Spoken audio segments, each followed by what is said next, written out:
아래쪽에서 올라오는 혈액이 다시 내려가지 못하도록 차단하는 역할을 하는 것이 바로 판막이다. 이 판막에 문제가 생기면 혈액이 소용돌이를 일으키게 되고 그 압력으로 인해 혈관이 부풀어 오르게 되는데 다리 쪽 정맥 내 판막에 문제가 생겨 꽈리처럼 부풀어 오른 것이 하지정맥류다. 하지정맥류는 다리에 있는 혈관이 꾸불꾸불 튀어나와 있는 그런 질병입니다. 대개는 이제 혈관 안에 있는 판막이 벌어져서 오는 경우가 많고요. 때로는 이제 혈관이 막혀서도 그럴 수가 있습니다. 서 있을 때 뚜렷하게 나타나고 여성이 남성에 비해 더 생기기 쉽다는 하지정맥류.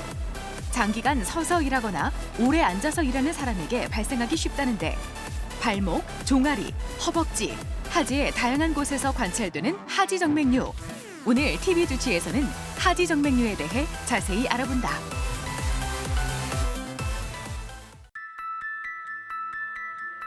뜨거우면 팽창하고 차가우면 수축하는 혈관. 요즘처럼 큰 기온차나 안과 밖의 뚜렷한 온도 차이는 혈관 건강에 영향을 미친다. 특히 하지정맥류와 같은 질환은 증상이 더 악화될 수 있는데 하지정맥류를 일으키는 원인으로는 고령이나 성별, 비만이나 임신 같은 복합적인 요인과 함께 평소 처해 있는 작업 환경이나 생활 습관을 들 수 있다. 오늘 무슨 일 때문에 오셨습니까? 제가 사무직으로 오래 앉아 있다 보니까 오후만 되면 다리가 좀 붓고 무거운 느낌이 와서 진료를 보게 됐습니다. 혹시 그런 증상이 더 심해지는 때가 있을까요? 보통 오래 운동을 하고 나면 조금 더 증상이 심해지는 것 같고요. 특히 그날 잘 때도 쥐가 나서 좀 잠을 못 자고 하는 경우도 있습니다. 그러시다면은 아마 어떤 치료를 받거나 검사를 받아 보셨을 것 같은데요. 이게 큰 질병이라고 생각을 안 해서 따로 진료를 받거나 치료 본 적은 없습니다. 대부분의 하지정맥류 환자들은 특별한 증상을 느끼지 못한다. 간혹 다리가 무겁거나 붓는 경우가 있는데 주로 외형적으로 혈관이 비정상적으로 팽창해 부풀어 오르거나 거미줄처럼 뒤틀린 증상을 보인다. 이 환자분 같은 경우에는 오랫동안 한자리에 앉아서 근무를 하시다 보니까 오후만 되면 다리가 붓고 종아리가 탱탱해지는 그런 증상을 가지고 계셨습니다. 그래서 평상시에 스트레칭이라든지 이런 운동이 필요했었고 또 필요하면은 압박 스타킹을 신고 일을 하시는 게 좋고요. 또 증상이 지속된다면 혈관 초음파 등을 해서 정확히 진단한 다음에 거기에 맞는 치료를 하시면 좋겠습니다. 혈관이 푸르게 비치거나 돌출됐다 해도 정확한 확인을 위해선 초음파 검사가 필요하다. 혈관 초음파를 통해 하지정맥류가 발생한 혈관을 찾고 늘어난 정도가 어느 정도인지 역류 상태는 어떤지 꼼꼼히 확인해야 한다. 아울러 도플러 파형이나 지속 시간을 측정하고 혈전 여부를 확인하는 것도 중요하다. 오늘 무슨 일 때문에 오셨습니까? 네, 제가 샤워를 하다가 보니 다리에 이제 울퉁불퉁 이런 것들이 좀 많이 보여가지고 이게 무슨 어떤 문제가 있는지 해서 불안한 마음에 교수님을 찾아뵙게 됐습니다. 그러시다면 혹시 다리가 무겁거나 이런 다른 증상은 없으십니까? 좀 다리가 무겁고 잠을 자다가 기지개를 켤 때 쥐가 좀 심하게 나는 증상이 많습니다.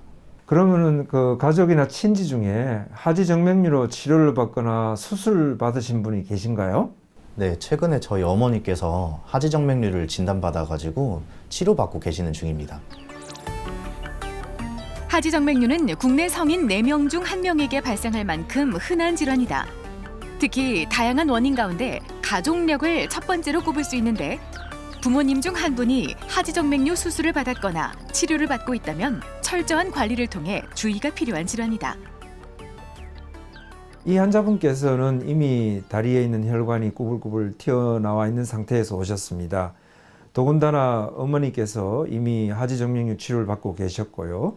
그래서 초음파를 했더니 역류가 아주 심하게 있었습니다. 그래서 그 레이저로 근본 수술을 받는 것이 좋겠고 수술하고 나서도 다리의 건강을 위해서 자주 스트레칭을 하고 또 오랫동안 앉아 있거나 오랫동안 서 있을 경우에는 압박 스타킹을 착용해서 예방하는 것이 좋을 것 같습니다.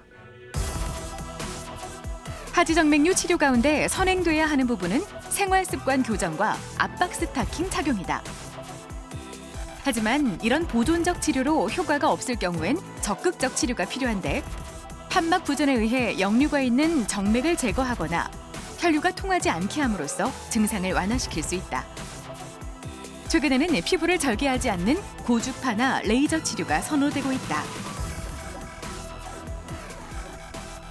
하지정맥류는 치료를 하지 않고 그대로 뒀을 경우에는 다리가 굉장히 무겁게 되고 또 쥐가 많이 나서 일상생활에 굉장히 불편하게 되죠. 그러다 보니까 불면증에 걸리게 되고 또 외관상으로도 다리가 꼬뭇꼬뭇하게 변색이 돼서 궤양이 생기게 되고 보행이 어렵게 되죠. 그래서 일찍 진단을 받고 치료하는 것이 중요합니다. 추위로 인한 운동 부족은 겨울철 하지정맥류 발병률을 높이는 주요 원인으로 꼽힌다. 다리 움직임이 부족할수록 심해지기 때문에 무엇보다 규칙적인 운동이 중요한데 정맥을 확장해 역류를 악화시키는 족욕이나 반신욕은 피하는 것이 좋다.